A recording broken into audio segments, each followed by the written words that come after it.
Bismillahirrahmanirrahim. Assalamualaikum warahmatullahi wabarakatuh. Alhamdulillahirabbil alamin. Asyhadu an la ilaha illallah wa asyhadu anna Muhammadar Rasulullah.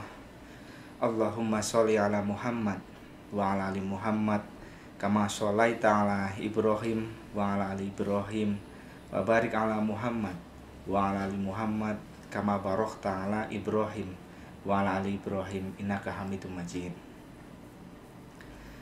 Bapak Ibu semuanya yang dirahmati Allah, pada kesempatan pagi hari ini marilah kita bersama-sama memanjatkan puji dan syukur kehadirat Allah Subhanahu wa taala yang telah melimpahkan rahmat serta hidayahnya, sehingga pada kesempatan pagi hari ini kita dapat bertemu dalam keadaan sehat, kita dapat berjumpa pada keadaan yang selalu diridhoi oleh Allah, pada keadaan yang baik ini.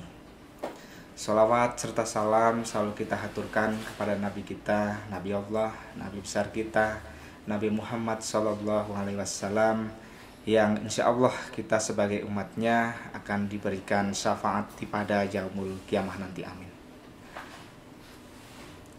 Bapak Ibu semuanya yang dirahmati Allah, perkenankan pagi hari ini kami akan menyampaikan sedikit materi tentang kebaikan, materi tentang amal ma'ruf nahi mungkar. Sebelumnya pada kesempatan pagi hari ini marilah kita bersama-sama memohon kepada Allah, berdoa kepada Allah untuk kesehatan kita semua, untuk kesembuhan kita semua, supaya Allah menghilangkan, mengangkat segala penyakit kepada diri kita. Monggo bismillahirrahmanirrahim. Allahumma rabbanash adhibil ba'sya isfi antas safi la sifa illa sifauka sifaan al-qadiru saqaman, amin ya rabbal alamin. Bapak Ibu yang dimuliakan Allah, agama Islam adalah obor yang menerangi setiap umat Islam. Dengan Islam seseorang akan menemukan padangnya kehidupan, akan menemukan terang benderangnya kehidupan. Ia akan merasa aman, nyaman, tentram, tidak akan merasakan rasa yang was-was, tidak akan merasakan stres dan tekanan-tekanan kebatinan yang berlebihan. Hal ini tidak lain karena Islam mengatur segala tatanan kehidupan manusia. Islam mengantarkannya menjadi makhluk yang paling mulia di muka bumi ini dengan bekal-bekal yang sehat dan nafsu yang terkendali. Islam menyuruh setiap pemeluknya menjalankan perintah-perintah Allah dan menjauhi segala larangan-larangan Allah. Sebagai bentuk komitmen kita terhadap keimanan yang telah diikrarkan kita dengan mengucap kalimat syahadat, asyhadu alla ilaha illallah wa asyhadu anna Muhammadar Rasulullah. Allah berfirman dalam surat Al-Bayyinah ayat 5 yang artinya, padahal mereka tidak disuruh kecuali menyembah Allah dengan memurnikan ketaatan kepadanya dalam menjalankan agama dengan lurus, dan supaya mendirikan sholat dan menunaikan zakat, dan yang demikian itulah agama yang lurus.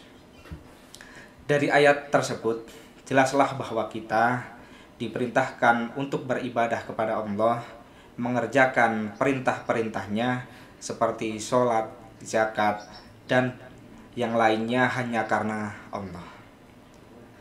Orang yang beriman bukan hanya dituntut untuk mengerjakan amal soleh saja, seperti sholat, puasa, dan lainnya, tanpa memperhatikan masyarakat di sekitarnya. Dengan kata lain, selain seorang dituntut untuk mengerjakan suatu kebaikan pada ibadah-ibadah yang diwajibkan, ia juga harus memperhatikan apakah orang lain di sekitarnya mengerjakan hal yang sama. Apakah kemungkaran terjadi pada sekitar rumah kita atau pada masyarakat di sekitar tempat kita tinggal? Inilah konsep amal ma'ruf nahi mungkar, yakni seorang selain untuk dituntun melakukan ibadah kepada Allah, juga dituntun untuk menyuruh atau memberikan anjuran kepada halayak di sekitar kita untuk mengerjakan yang baik dan menjauhi yang dilarangnya. Mengenai perintah Allah,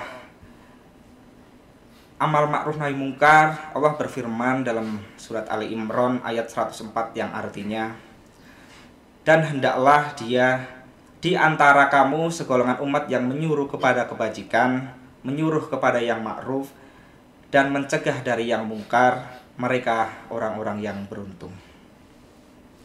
Bapak Ibu semuanya yang dimuliakan oleh Allah, amar ma'ruf nahi mungkar wajib kita jalankan.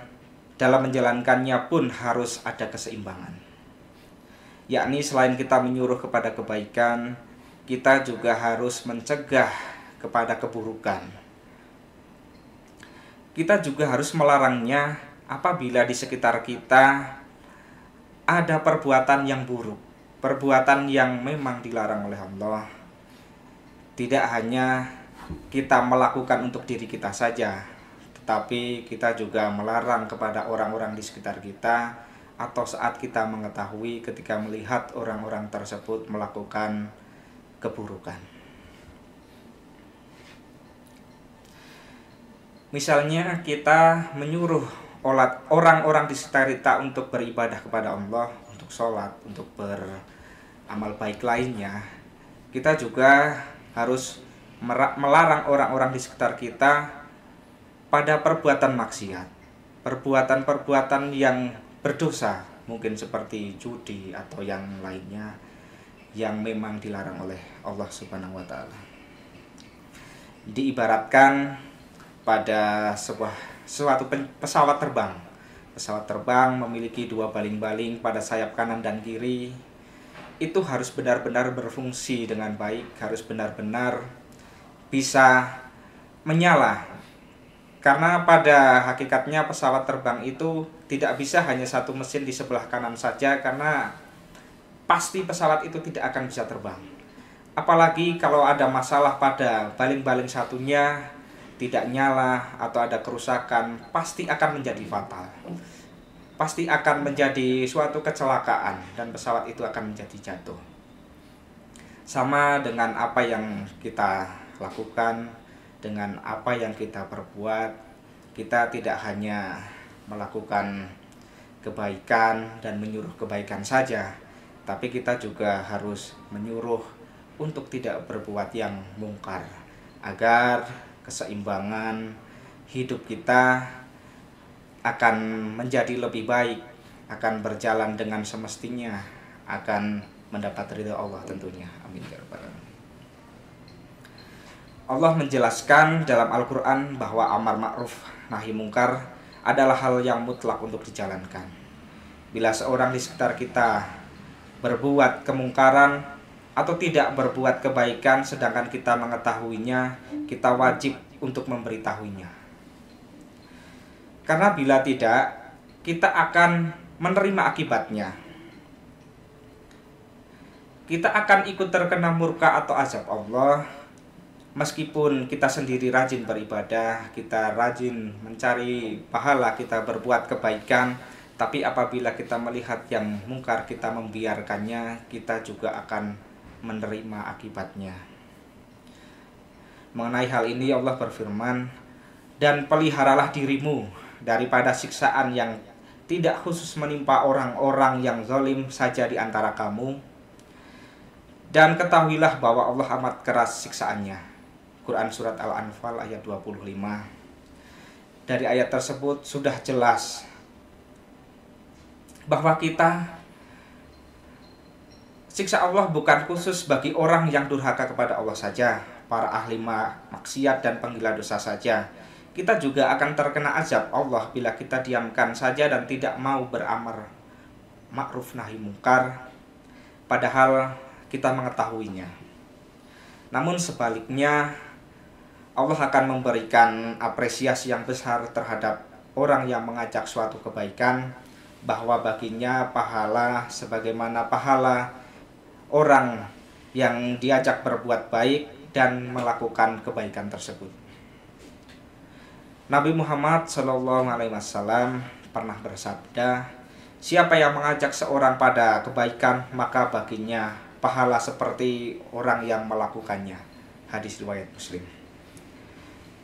Bapak Ibu semuanya yang dirahmati Allah, marilah kita senantiasa melakukan perbuatan amal ma'ruf nahi mungkar.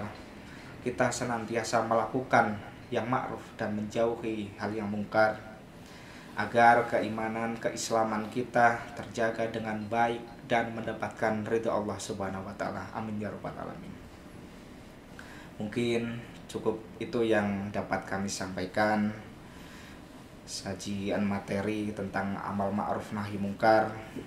Semoga kita semua dalam lindungan Allah Subhanahu wa taala.